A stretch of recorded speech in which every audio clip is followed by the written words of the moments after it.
Seorang sopir taksi online bernama Kurnalis Asmarantaka, 51 tahun, ditemukan dalam kondisi hidup dengan luka tembak di bagian leher di perkebunan sawit Desa Natar, Lampung Selatan pada Sabtu 20 Maret 2021. Pelaku penembakan ternyata adalah seorang oknum anggota TNI berinisial Sersan G.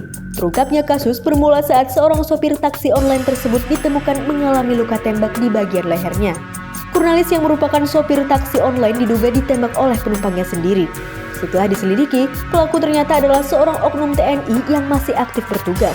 Terduga pelaku adalah Sersan G yang bertugas di Batalion Infanteri 143 Triwira Eka Jaya di Desa Candimas Natar. Lantaran terduga pelaku adalah seorang TNI aktif, maka kasus ini pun ditangani oleh Datasemen Polisi Militer. Sersan G telah ditangkap dan ditahan oleh Denpom. Kepala Penerangan Korem 043 Garuda Hitam, Mayor Joko Warsito mengatakan pelaku sudah diamankan oleh anggota Denpom Lampung. Petugas masih memeriksa motif dibalik penembakan tersebut.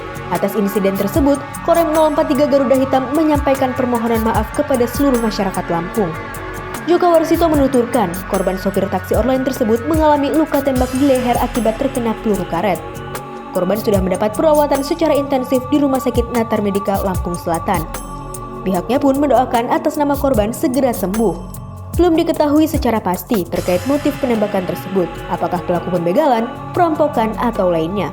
Informasi yang dihimpun Kupas TV, korban saat itu sedang mengendarai mobil Toyota Agya warna hitam dan menjemput penumpang di dekat kantor BPJS Kesehatan Raja Basa Bandar Lampung. Penumpang yang dijemputnya itu berpakaian semi-militer sambil membawa senjata api laras panjang.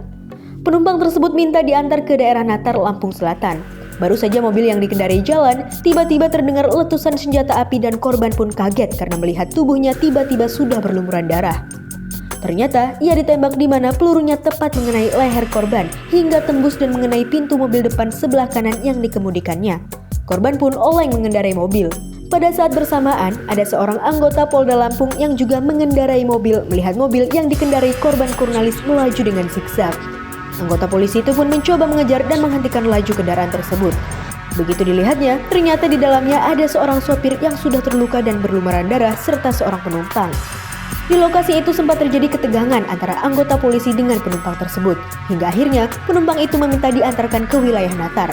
Begitu tiba berada tidak jauh dari markas Yonif 143 Natar, penumpang itu melompat dari dalam mobil dan langsung melarikan diri. Saat ini, polisi militer dari Pom AD dan Polresta Bandar Lampung masih melakukan pemeriksaan tempat kejadian. Di lokasi ditemukan selongsong peluru diduga berasal dari senjata api laras panjang. Dari Bandar Lampung, Tim Liputan Kupas TV.